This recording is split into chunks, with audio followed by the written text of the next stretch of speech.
Good evening, everyone, and welcome to this special Facebook Live event with National Anti-Bullying Month. We have a panel here to talk about these very important issues for school children, for their families, for parents, for everyone to be aware of. It's an ongoing problem. I'd like each of our guests to actually go through one at a time and introduce themselves if they would. We'll start with Cindy over here. Sure. My name is Cindy March. I'm a school social worker here in District 186, and I'm currently working at Carl Sandburg Elementary.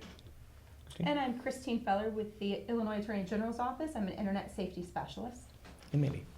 I'm Mandy Lynn, and I go to Springfield High School. I'm a sophomore. Yep.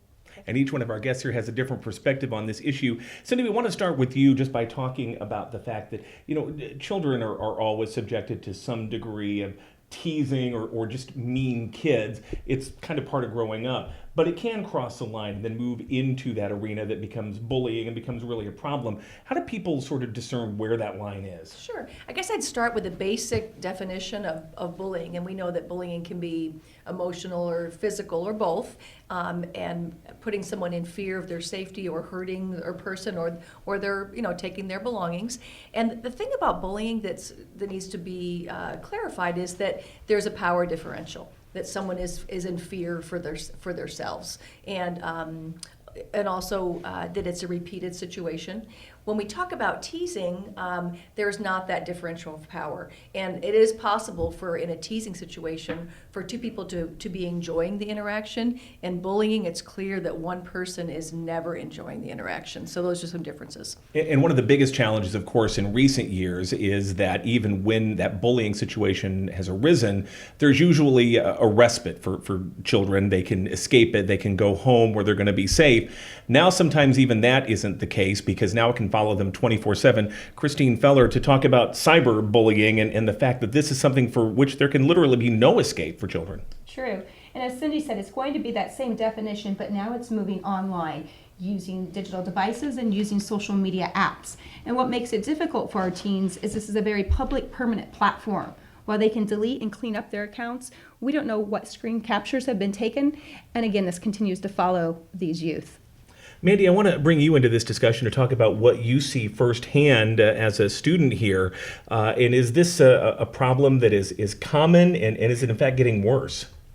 I wouldn't say it's getting worse, but I surely do see it when I go to school. I have a friend of mine that goes to a different high school, and we've talked, and she said that she's getting bullied, and she has a few problems. So of course, it's going on. It's still going on. It's never going to stop. But I wish it would. But it is still. It's not as bad for me though, because I got bullied in 7th grade and 8th grade, and I got out of it when I went to high school. So it's really kind of stopped for me. But I know that it's still going on for many other people at my age at high school. The technology is an opportunity to actually have that bullying get worse, but it's also a chance to get the word out more about ways to combat this. And the Springfield Bullying Prevention Task Force have been working very hard on this. Mandy, do you feel like your classmates, your friends, your peers, are they hearing this message? Are they getting this message to take that stand against bullying? My friends personally, yes, they know that I've been bullied in the past, and they don't do it themselves. Like, we find ourselves making fun of people maybe sometimes, and we know that it's not right. But personally, I don't like making fun of people because I know how it feels, but my friends are really nice. They don't bully, and they know that it's not okay to do that. Cindy, I want to come back to for parents. They may sometimes be completely unaware of this. They may just note that perhaps their child is starting to act different, isn't the cheerful child that they used to be.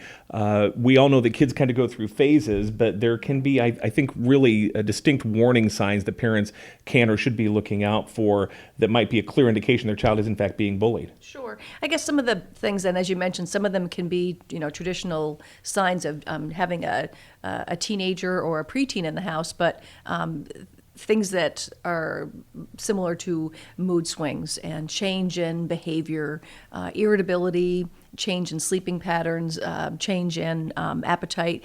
And I also would want parents to pay attention to change in social habits, hanging out with the same kids, not hanging out with the same kids, used to always be on a certain type of technology or a certain app, and a change in that could be a hint to a parent that something's happening that's making their child feel unsafe.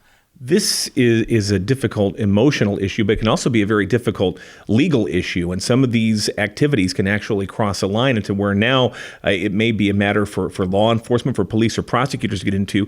Christine, as we continue to try to deal with this and find more effective ways of dealing with it, I know that there have been in recent years some laws enacted to try to tackle this problem. What do parents, what do students need to know about these activities and the potential legal ramifications? The Illinois bullying laws expanded, meaning the sense that if this bullying activity is occurring off campus or after school hours, but is brought into the school environment, school can now respond to it, specifically if a child does not feel safe and it's impacting their learning environment. Some students know this, but not all do. So again, we're accountable for our behavior at school and after school.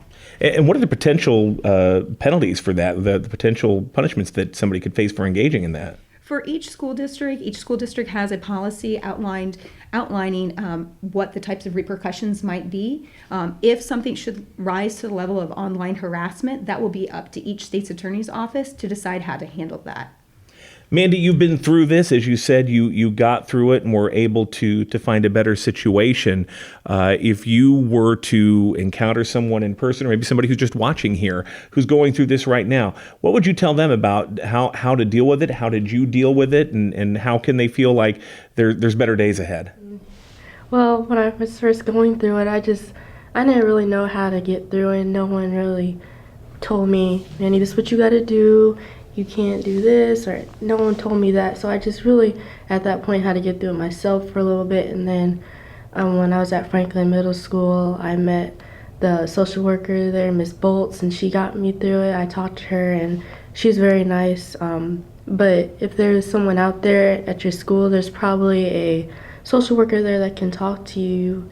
And there was one at my high school too, and she helped me. But really just tell somebody if you are being bullied, because they will really help you. There's a lot of people out there that could talk to you and find out your situation, even though I know from past experience that not a lot of things can be done from the school, because there's different policies that I went through with my old principal, and you can't really change people, but you can at least get through it by being strong through everything you go through. And yeah. And there definitely is help out there. And so speak up if you're being subjected to this. And if you actually are seeing it happening to somebody else, speak up there as well. And Cindy, as far as, when Andy was talking about sometimes it might feel like there isn't a lot the school can do, but actually there can be sometimes. Right. But I do appreciate, that's feeling when you're in it, that feeling of hopelessness and helplessness.